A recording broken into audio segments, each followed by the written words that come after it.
BA third year BA तृतीय वर्ष के समस्त मेजर माइनर ओपन विद्यार्थी ध्यान दें। उनका माइनर और इलेक्टिव विषय है लोक साहित्य और लोक संस्कृति। पेपर का नाम है लोक साहित्य एवं लोक संस्कृति, जो 100 नंबर का पेपर है, जिसमें से 30 नंबर का CCE होगा और 70 नंबर की परीक्षा होगी आपकी, और उत्तीर्ण अंक 35 हैं, जिसमें से इस पेपर में आपको लोक साहित्य और लोक संस्कृति में 5 इकाइयाँ पढ़नी हैं। 5 इकाई में अलग अलग पाठ हैं जो आपको बताए जाएंगे।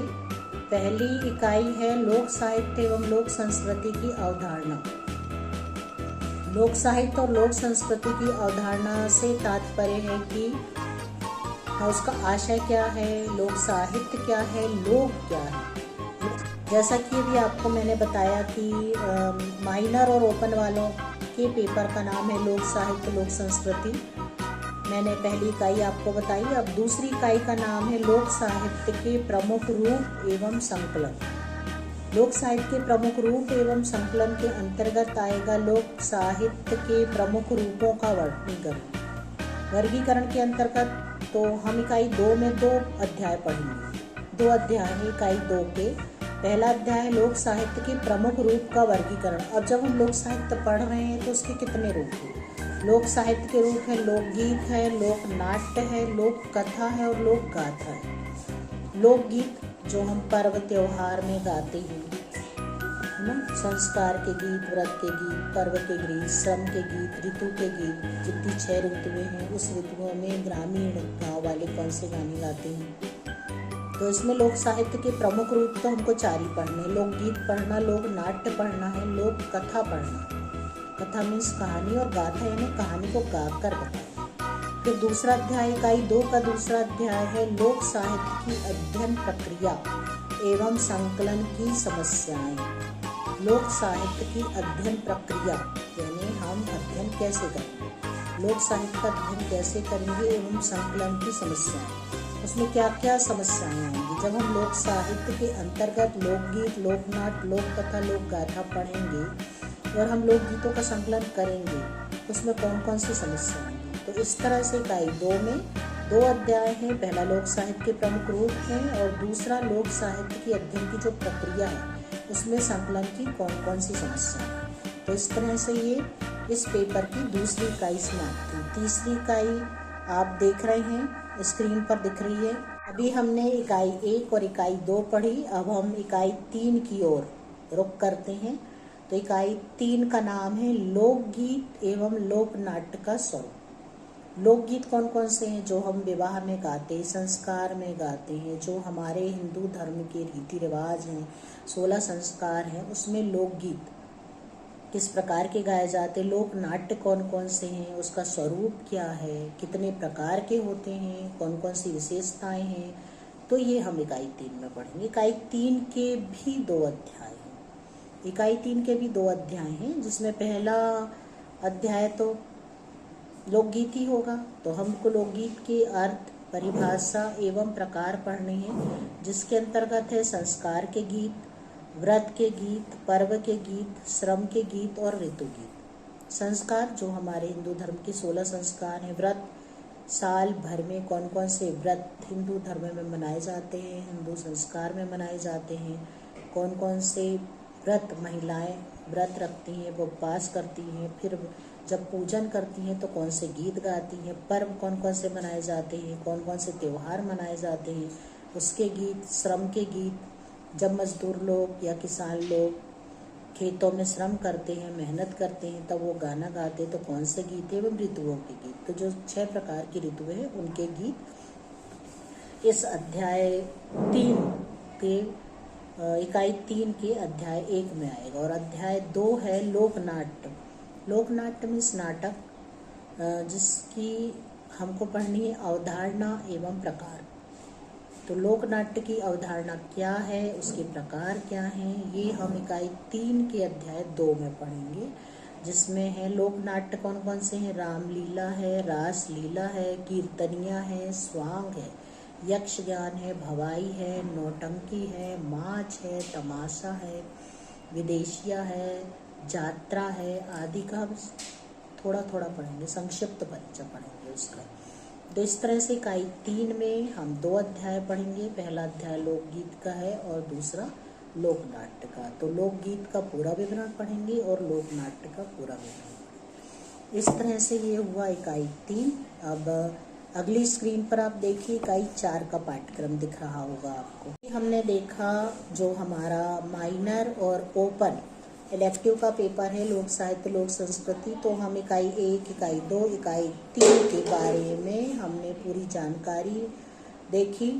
पूरी जानकारी से हम परिचित हुए और अब हम इकाई 4 के बारे में आपको बताना चाहेंगे कि इकाई 4 का नाम है लोक कथा एवं लोक गाथा स्वरूप। लोक कथा और लोक गाथा का स्वरूप क्या है, उसके प्रकार क्या हैं, उसकी विशेषताएं क्या है।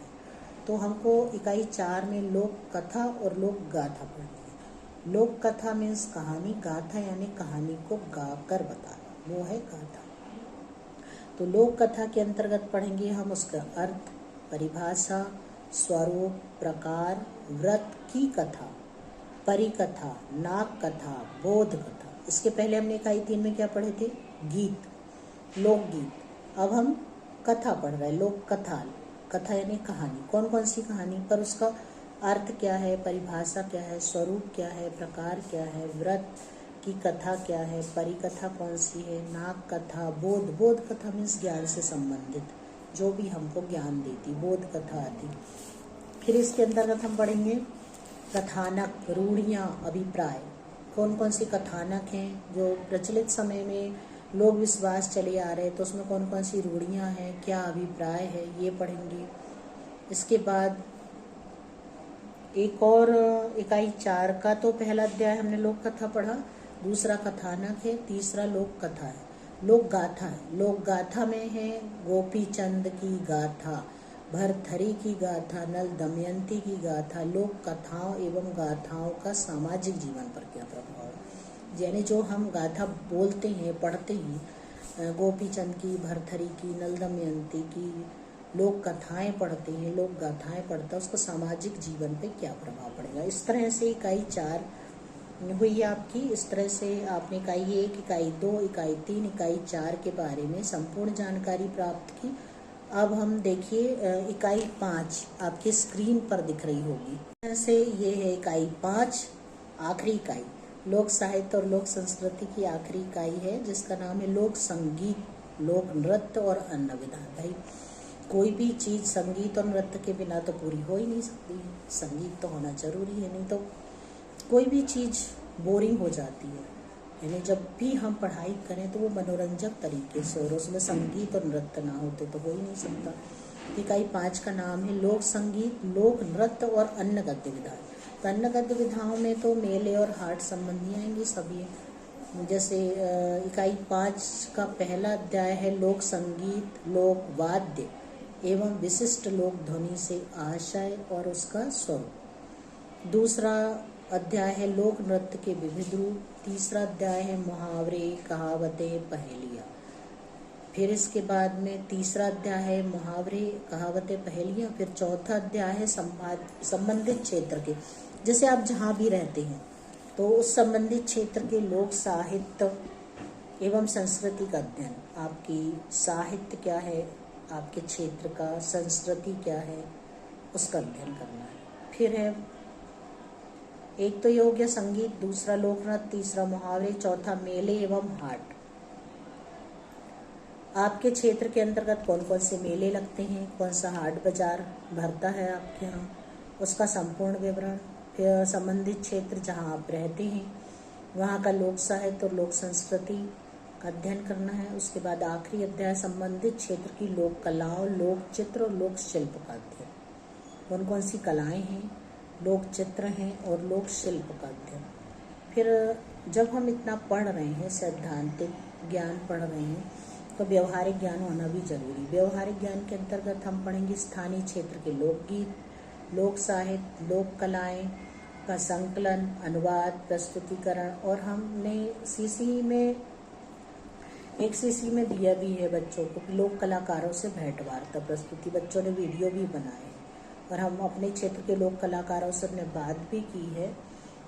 लोक कलाकारों से बात भी की है और उन्हें वीडियो भी बनाए। तो आप देखिए, इसमें बहुत सारे बच्चों ने अपने क्षेत्र के जो भी लोक कलाकार हैं उनसे बातें की हैं, गीत सुने हैं, गीत को लिपिबद्ध किया है, लिखा भी है, वीडियो भी बनाया है और हार्ड कॉपी में लिखा भी है। तो इस तरह से आपका जो लोक साहित्य और लोक संस्कृति का पेपर है उसकी 5 इकाइयाँ समाप्त हुई और इस तरह से इसी 5 इकाइयों में से आपके CCE में 10 प्रश्न पूछे जाएंगे। तो आप ये पूरा पढ़कर आइए और 10 प्रश्न इसी से आएंगे और 10 प्रश्नों के उत्तर आपको टेस्ट में मिलेंगे। धन्यवाद।